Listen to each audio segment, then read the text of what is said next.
Bharatiya Janata party को लेकर अमूमन ये एक आम राय है कि राष्ट्रीय स्वयंसेवक संघ यानी आरएसएस का कहा पत्थर की लकीर होता है और बड़े से बड़े बीजेपी के नेता भी संघ के आगे नतमस्तक रहते हैं। ये भी एक आम राय है कि पार्टी से जुड़े बड़े फैसले हों या फिर सरकार से जुड़े फैसले, पीछे से हाथ आरएसएस का ही होता है। मौजूदा राजनीतिक हालातों में भी जब बीजेपी के अंदर की राजनीति में बहुत कुछ चल रहा है, एक तरफ भारतीय जनता पार्टी अपने नए राष्ट्रीय अध्यक्ष की खोज में लगी है, मौजूदा अध्यक्ष जेपी नड्डा 2 साल से एक्सटेंशन में काम कर रहे हैं और बीजेपी की लीडरशिप को लेकर भी कई संशय हो रहे थे। इसी दौरान ये भी कहा जा रहा था कि संघ की तरफ से जो नाम आएगा वही फाइनल होगा। लेकिन इन सभी अटकलों के बीच अब संघ प्रमुख मोहन भागवत ने एक बयान दिया है और इन सभी अटकलों को लेकर अब खुद संघ प्रमुख ने चुप्पी तोड़ी है।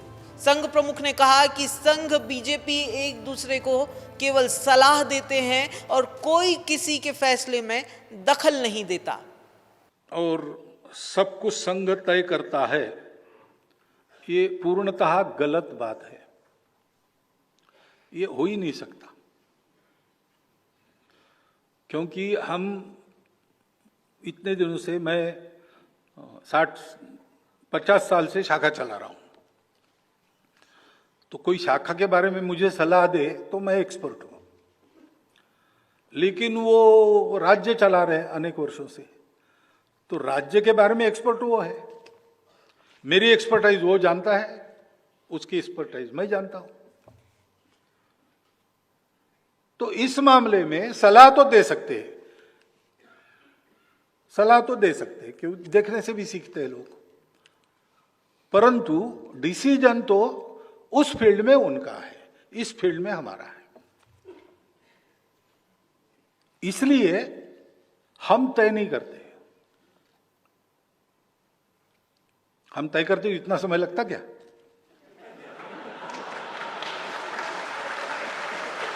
हम नहीं करते, हमको करना नहीं है। टेक योर टाइम, हमको कुछ कहना नहीं। ये बयान इस समय इसलिए भी अहम है कि जब बीजेपी के राष्ट्रीय अध्यक्ष को लेकर हर ओर चर्चा है तो ये कहा जा रहा है कि समय इसलिए लग रहा है क्योंकि संघ और बीजेपी में सामंजस्य नहीं बन पा रहा। खैर, संघ प्रमुख ने तो ये कह दिया कि संघ और बीजेपी का रिश्ता केवल सलाह देने तक सीमित है, लेकिन क्या सच में भागवत के बयान जितना सीधा है ये रिश्ता? अगर है तो हर बार संघ के नाम पर बीजेपी की पॉलिसी का ठीकरा क्यों फोड़ा जाता है? ये भी एक सवाल बड़ा है और इसका जवाब जानने के लिए हमने संघ और बीजेपी को करीब से देखने वाले वरिष्ठ पत्रकारों से बात की। आप खुद ही सुनिए कि इस सवाल का उन्होंने क्या जवाब दिया। अपना ट्रैक है संघ का, सरकार भाजपा की बने चाहे भाजपा की ना बने, नरेंद्र मोदी प्रधानमंत्री रहें, ये हम लोग बैठ के सोचते हैं, पॉलिटिकल गॉसिप लिखने वाले या पॉलिटिकल रिपोर्टिंग करने वाले, कि नागपुर से तय होगा कि प्रधानमंत्री।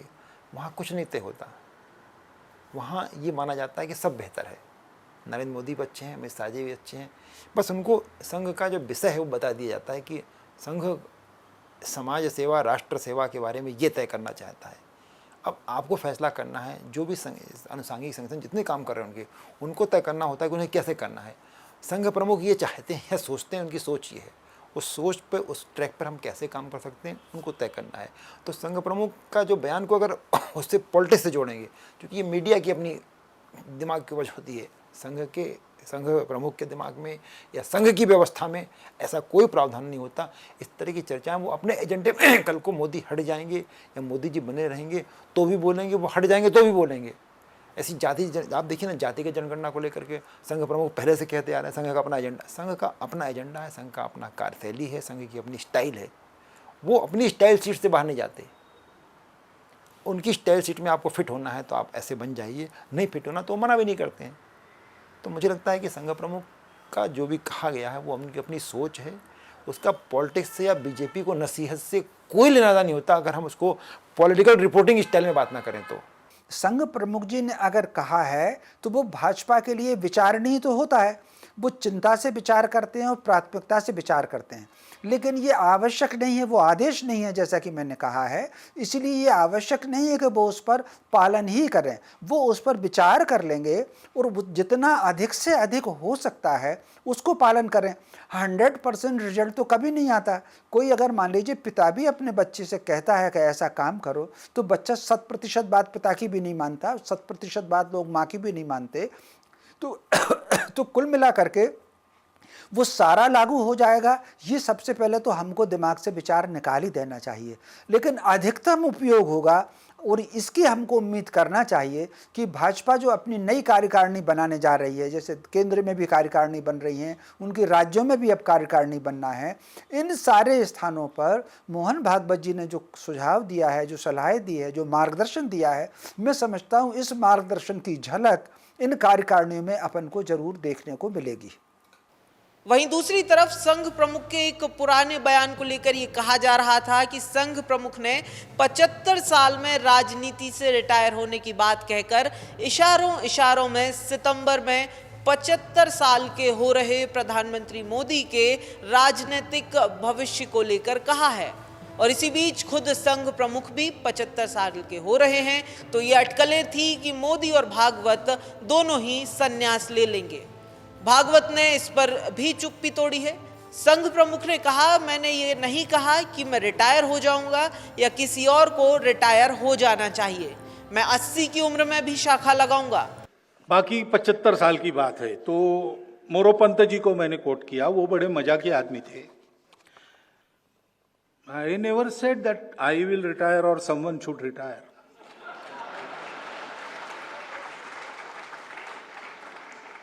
In Sangha, we Swayamsevaks, we are given a job, whether we want it or not. So, if I am 80 years old and Sangha will tell me, go run a shakha, I will have to go. So, whatever they say, I am Sar Sangha Chalak. But do you think I am the only one who can be Sar Sangha Chalaks? There are at least 10 people here. They are sitting in this hall. Any time they can take this mantle and carry on. So, this is not for retirement of anybody or myself. We are ready to retire any time in the life and we are ready to work as long as Sangha wants us to work. बहरहाल संघ प्रमुख ने जो कुछ कहा वो केवल कहने के लिए तो नहीं ही कहा है। संघ प्रमुख के 75 के रिटायरमेंट प्लान वाले बयानों के राजनीतिक और सामाजिक मायने भी हैं। बात की पीछे की छिपी बात को जानने और समझने के लिए हमने दो वरिष्ठ पत्रकारों दीपक तिवारी और रंजन श्रीवास्तव से बात की। सुनिए क्या कहा वरिष्ठ पत्रकारों ने इस 75 के फॉर्मूले पर। इसको लेकर कांग्रेस पार्टी की तरफ से, कांग्रेस पार्टी में ऐसी कभी कोई बात नहीं हुई। कांग्रेस के जो इतिहास को अगर हम उठाएं जो 100-125 साल का है, तो वहाँ पर उनके पास में हमेशा से बुजुर्ग नेता रहे हैं और बुजुर्ग लोगों को नेतृत्व दिया जाता रहा। ये भारतीय जनता पार्टी ने ये शिफूगा छोड़ा और इस शिफूगे को ज़्यादा मजबूती दी नरेंद्र मोदी ने जब ये प्रधानमंत्री की रेस में थे।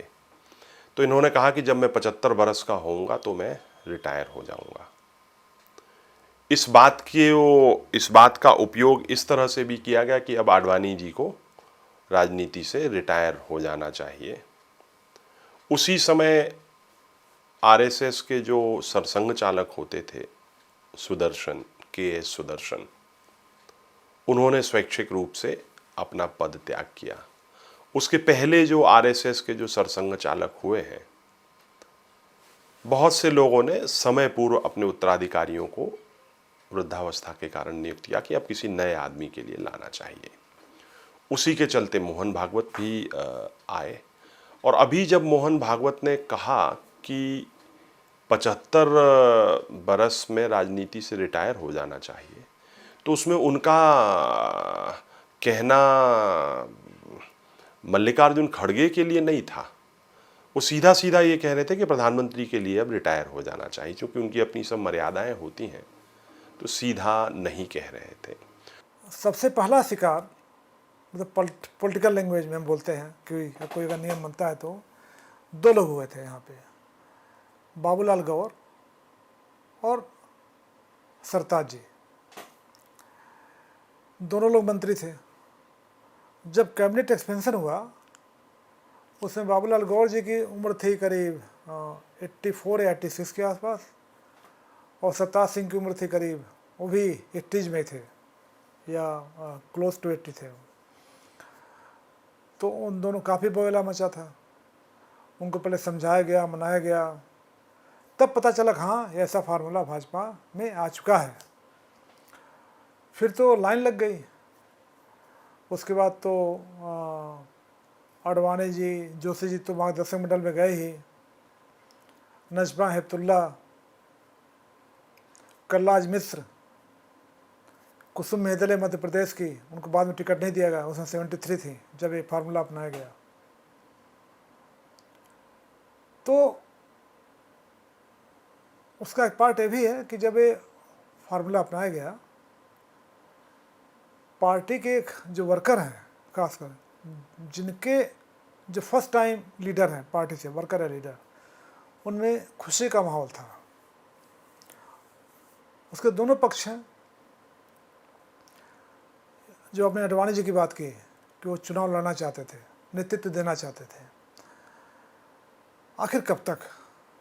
खैर, संघ और बीजेपी कितना ही इनकार कर लें, लेकिन इस बात को नहीं नकारा जा सकता कि संघ और बीजेपी की जड़ें एक ही हैं और लंबे समय तक संघ बीजेपी के लिए समर्थन जुटाने का काम करता रहा है।